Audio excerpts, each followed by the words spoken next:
ಶ್ರೀ ಗುರುಭ್ಯೋ ನಮಃ. ಎಲ್ಲರಿಗೂ ನಮಸ್ಕಾರ. ಜ್ಯೋತಿಷ್ಯ ಜಾಗೃತಿ ಕಾರ್ಯಕ್ರಮಕ್ಕೆ ನಿಮ್ಮೆಲ್ಲರಿಗೂ ಆತ್ಮೀಯ ಸ್ವಾಗತ. ನಾನು ಡಾಕ್ಟರ್ ಪವನ್ ಜೋಶಿ. ಇವತ್ತಿನ ನಮ್ಮ ವಿಷಯ ವಿವಾಹ ದೋಷಗಳು.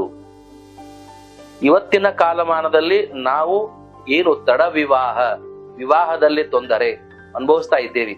ಇವತ್ತಿನ ಯುವ ಪೀಳಿಗೆ, ಈಗಿನ ಜನರೇಷನ್ ಯಾರು ವಿವಾಹಕ್ಕೆ ಯೋಗ್ಯರಾಗಿದ್ದಾರ, 25 ವರ್ಷದಿಂದ ಹಿಡಿದುಕೊಂಡು 45 ವರ್ಷದವರೆಗೆ ಅನೇಕ ಯುವಕಿಯರು, ತರುಣಿಯರು ವಿವಾಹ ಪ್ರತಿಬಂಧಕ ದೋಷವನ್ನ ಎದುರಿಸ್ತಾ ಇದ್ದಾರೆ.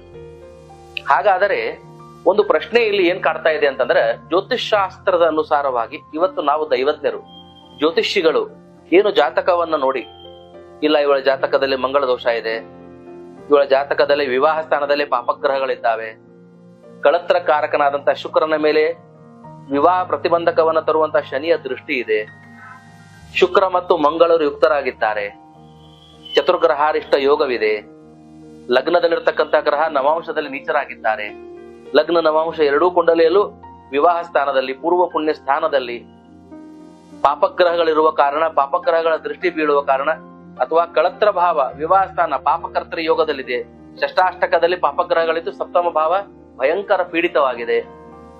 ಇವೆಲ್ಲವನ್ನು ನಾವು ಜ್ಯೋತಿಷಿಗಳ ಬಾಯಲ್ಲಿ ಕೇಳ್ತೇವೆ. ಅದರಿಂದಾಗಿ ನಮ್ಮ ಮಗನ ಅಥವಾ ಮಗಳ ಮದುವೆ ತಡ ಆಗ್ತಾ ಇದೆ, ಮದುವೆ ಯೋಗ ಬಂದಿಲ್ಲ, ಬಂದ್ರು ಯಶಸ್ವಿ ಆಗ್ತಾ ಇಲ್ಲ, ಇನ್ನೇನು ಆಗೇ ಬಿಡುತ್ತೆ ಅಂತ ಕ್ಯಾನ್ಸಲ್ ಆಗ್ತಾ ಇದೆ. ಇವೆಲ್ಲವೂ ನಮ್ಮ ಜೀವನಾನುಭವದಲ್ಲಿ ನಾವು ಕಂಡಿರುವಂತ ಸತ್ಯ. ಆದರೆ ನಮ್ಮಲ್ಲಿರ್ತಕ್ಕಂಥ ಪ್ರಶ್ನೆ ಏನು ಅಂದರೆ, ಒಂದು 50 ವರ್ಷ ನಾವು ಹಿಂದೆ ಹೋದರೆ, ಅಥವಾ ಒಂದು 100 ವರ್ಷ, ಕೇವಲ ಒಂದು 5 ದಶಕ ಅಥವಾ 10 ದಶಕಗಳ ಹಿಂದೆ ಹೋದರೆ, 1 ಶತಮಾನ ಹಿಂದೆ ಹೋದರೆ, ಆಗಿನ ಕಾಲದ ವಿವಾಹಕ್ಕೆ ಯೋಗ್ಯರಾದಂತಹ ವಯಸ್ಕರರಿಗೆ ಈ ದೋಷಗಳು ಇರ್ಲಿಲ್ವೇನು? ಅವಾಗ ಯಾಕೆ 16, 18, 15 ವರ್ಷಕ್ಕೆ ಮದುವೆ ಆಗ್ಬಿಡ್ತಿತ್ತು? ಒಂದು ಹೆಣ್ಣಿದೆ ಅಂದ್ರೆ, ಒಂದು ಗಂಡಿದೆ ಅಂದ್ರೆ ಒಂದು ಮದುವೆ ಆಗ್ಬಿಡ್ತಿತ್ತು.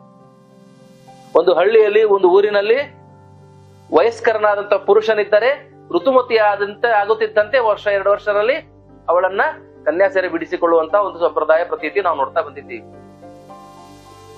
5 ದಶಕಗಳು ಅಥವಾ 1 ಶತಮಾನಗಳ ಹಿಂದೆ ಹೋದಾಗ ಆಗಿನ ಕಾಲದಲ್ಲಿ ವಿವಾಹ ಪ್ರತಿಬಂಧಕ ದೋಷಗಳು, ತಡ ವಿವಾಹಗಳು ತುಂಬಾ ಕಡಿಮೆ, ಬೆರಳೆಣಿಕೆಯಲ್ಲಿ ಇರ್ತಾ ಇದ್ವು. ನಾವಾಗೇ ಒತ್ತಾಯ ಪೂರ್ವಕವಾಗಿ ವಿವಾಹವೇ ಬೇಡ ಅಂದರೆ ನಾವು ಬ್ರಹ್ಮಚಾರಿಗಳಾಗಿ ಉಳಿತಿದ್ವಿ. ಇಲ್ಲಾಂದ್ರೆ ಯಾವುದೇ ಕಾರಣಕ್ಕೂ ವಿವಾಹ ಹಾಗೆ ಆಗ್ತಿತ್ತು. ಅತಿ ಕಡಿಮೆ ಸಮಯದಲ್ಲೇ, ಸಣ್ಣ ವಯಸ್ಸಿನಲ್ಲಿ ಮದುವೆ ಆಗ್ತಾ ಇತ್ತು. ಕೃಷಿ ಪರ ಜೀವನ ಆದಂತ ಭಾರತ ದೇಶ ಹೊಲ ಮನೆ ಆಸ್ತಿಯನ್ನ ನೋಡಿ ಹೆಣ್ಣನ್ನ ಕೊಡ್ತಿದ್ರು. ಇವತ್ತೇನಾಗಿದೆ? ಅಂದಿರುವ ಮಂಗಳ ದೋಷ ಬೇಗ ಮದುವೆ ಮಾಡ್ತಿತ್ತು, ಇವತ್ತು ಮಂಗಳ ದೋಷ ಯಾಕೆ ಮದುವೆ ತಡೆ ಮಾಡ್ತಾ ಇದೆ?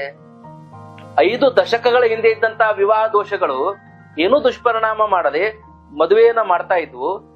ಈಗ 5 ದಶಕ, 1 ಶತಮಾನಗಳ ನಂತರ ಗ್ರಹಗಳಲ್ಲಿ ಏನು ಬದಲಾವಣೆ ಆಗಿದೆ?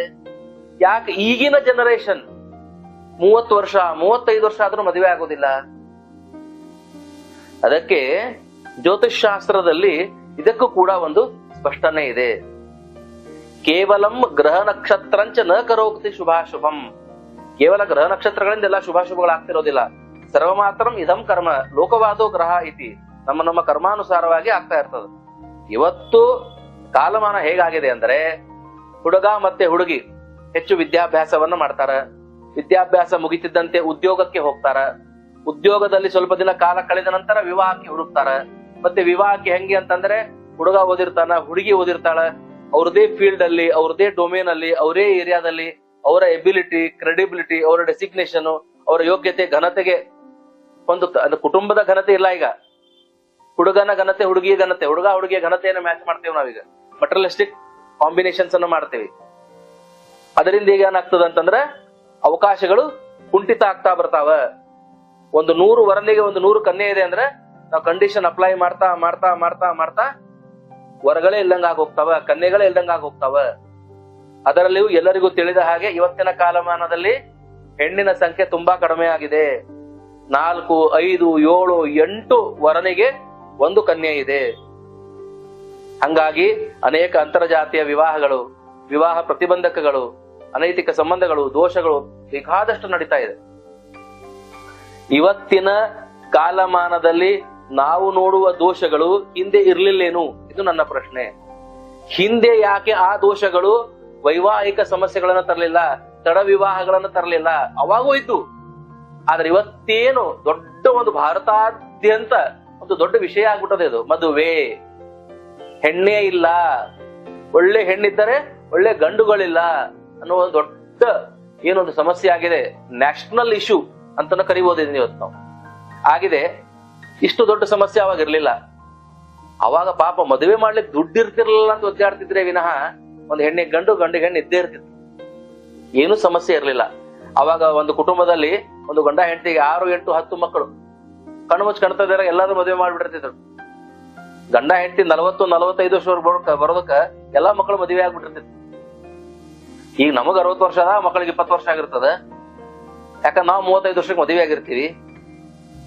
ನಮಗ ಇನ್ನೇನಪ್ಪ ಎಲ್ಲಾ ವೃದ್ಧಾಪ್ಯ ಬಂದು ಕೈ ಕಾಲೆಲ್ಲ ನಡಕ್ತಿರ್ತಾವ, ಅವ ಮಕ್ಕಳು ಮದುವೆ ಮಾಡುವಂತದ್ದು ಸ್ಥಿತಿ ನಮಗ್ ಬಂದದ್ದು. ಇನ್ನು ನಾವು ಮೊಮ್ಮಕ್ಕಳನ್ನ ಕಾಣೋದು ಯಾವಾಗ? ಮೊಮ್ಮಕ್ಕಳ ಮಕ್ಕಳು ನಡ ನಾವು ಮರಿ ಮೊಮ್ಮಕ್ಕಳನ್ನ ಕಾಣೋದು ಯಾವಾಗ? ಆ ಸೌಭಾಗ್ಯಗಳೆಲ್ಲ ಹೋಗ್ಬಿಟ್ವಿ. ನಮ್ಮ ಅಜ್ಜಿ, ನಮ್ಮ ಮುತ್ತಜ್ಜಿಯರೆಲ್ಲ ಮಕ್ಕಳು, ಮೊಮ್ಮಕ್ಕಳು, ಮರಿ ಮೊಮ್ಮಕ್ಕಳು, ಪುತ್ರಿ, ಪೌತ್ರಿ, ಪ್ರಪೌತ್ರಿಯರೆಲ್ಲ ದರ್ಶನ ಮಾಡಿ ಬಂಗಾರದ ಹೂ ಹಾರಿಸ್ಕೊಂಡು ಹೋಗ್ತಿದ್ರು.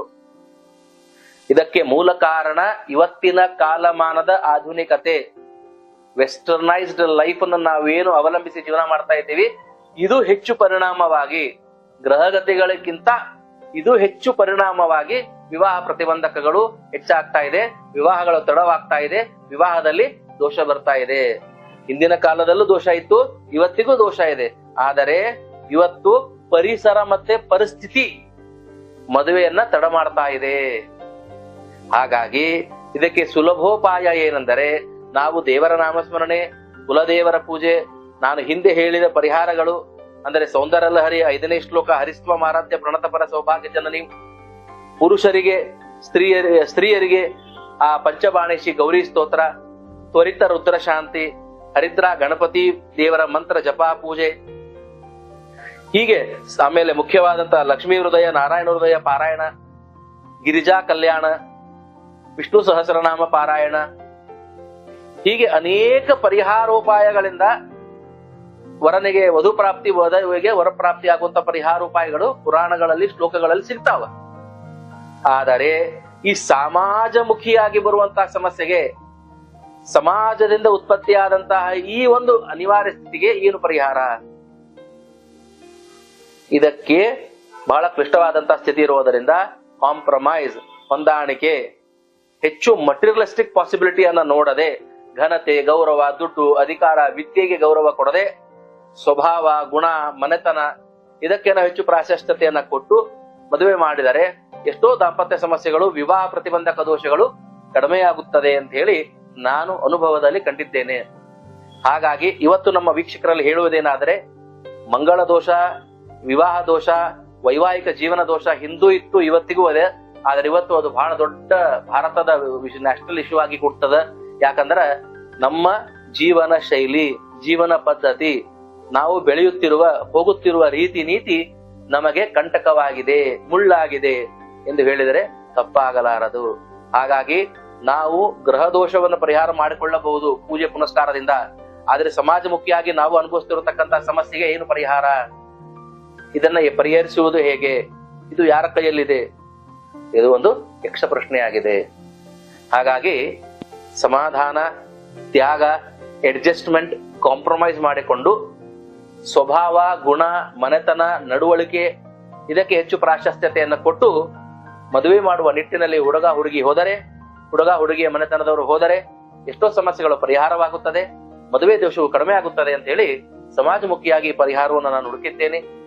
ಹಾಗಾಗಿ ಎಲ್ಲರೂ ಈ ಪ್ರಯತ್ನವನ್ನ ಮಾಡಿ ನಿಮ್ಮ ಸಮಸ್ಯೆಯನ್ನ ಪರಿಹರಿಸಿಕೊಳ್ಳಿ ಅಂತ ಹೇಳುತ್ತಾ ನನ್ನ ವಾಕ್ಯಕ್ಕೆ ವಿರಾಮವನ್ನು ಕೊಡ್ತಾ ಇದ್ದೇನೆ. ಎಲ್ಲರಿಗೂ ನಮಸ್ಕಾರ, ಧನ್ಯವಾದಗಳು.